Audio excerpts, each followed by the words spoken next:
So the city of Memphis has just filed a motion to dismiss the Tyre Nichols lawsuit.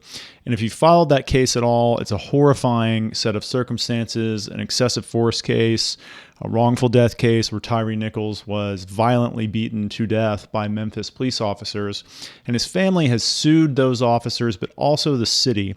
And now the city is saying, we're not responsible for this. So let's explain what I think is going to happen. And I'm a little bit worried that the city's going to win here and this lawsuit might get thrown out. And here's why. So the first thing is the city of Memphis has fired all of these officers, and they're all facing criminal charges for their conduct in the Tyre Nichols case. Now, the problem is the city is not responsible for the actions of its employees in a civil rights case just because they're employees. You have to show that the city itself was deliberately indifferent to the risk of constitutional violations. And that in turn requires showing that the city knew about previous constitutional violations.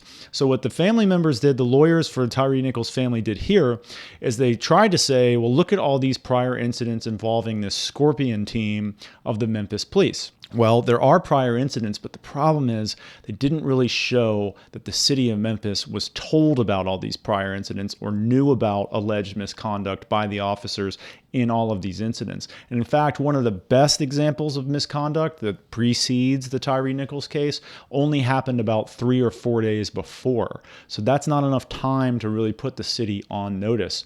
So there's kind of a pleading thing here where the plaintiff's lawyers needed to put maybe a little bit more in there about how the city was on notice about these prior incidents. Now, the plaintiff's lawyers also alleged that the city should be liable for its failure to train the officers.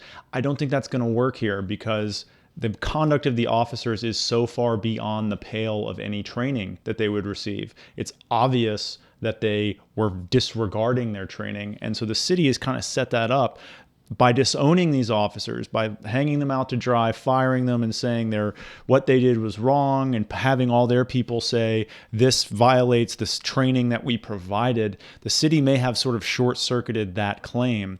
It's not a situation where you're saying they failed to provide training. They're saying we provided the training and these rogue officers, I think they call them that, rogue officers, violated that training and ignored it. So I think the city's going to skate on that too. So is there anything that can be done between now and the time the court rules? Probably. I think that the plaintiff's lawyers should amend this complaint. I think they should add more details about the prior incidents with the Scorpion team and every prior incident involving excessive force by a city of Memphis police officer. They need to show how the city knew about that and disregarded that. They need to do a lot more investigation to make sure it's very clear.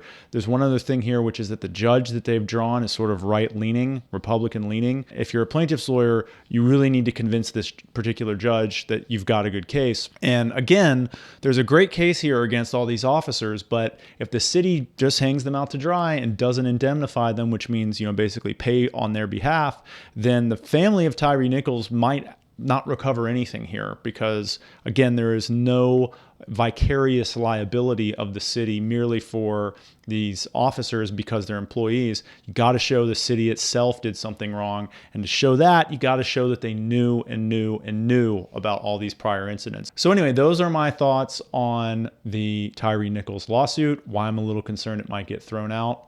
We'll see how I do here in predicting this, but that's my take as a civil rights lawyer in Tennessee and taking cases and all throughout the state. So I hope it's been helpful. Comment down below. Watch for more videos.